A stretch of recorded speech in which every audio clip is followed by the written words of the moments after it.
welcome to a new episode.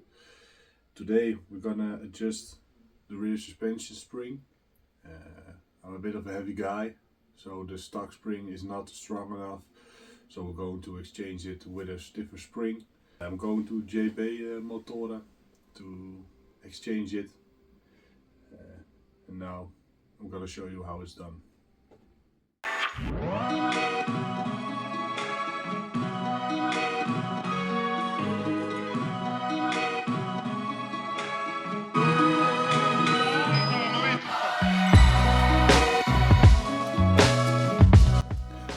As you can see, it's possible to take out the spring without removing too much stuff.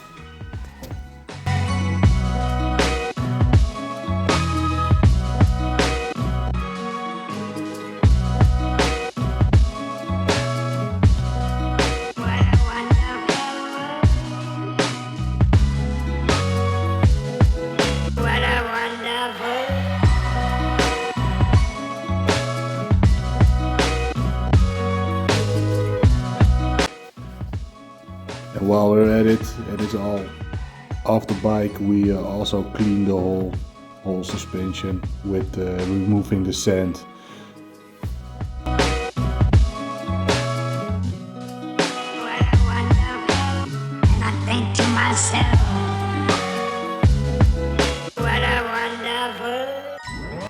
This is the new spring, the heavier spring that's going on.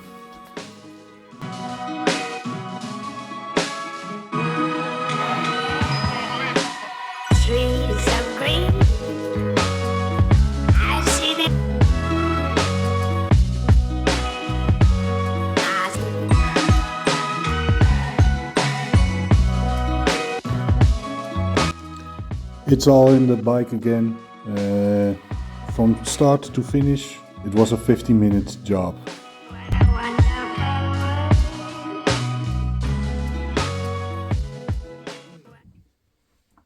Well, as shown in the video, the spring is all changed. I got this form from Alice from motiveringsafstellen.nl. It explains how much sag is needed for the rear wheel with a calculation. The rear spring has 25 preload clicks, and before I was on 25 preload clicks and I was just in range. Right now I used 10 clicks and I'm exactly in the middle of the range, so it's much better. It's a bit stiffer, more for my weight. So thank you guys for watching and see you next time.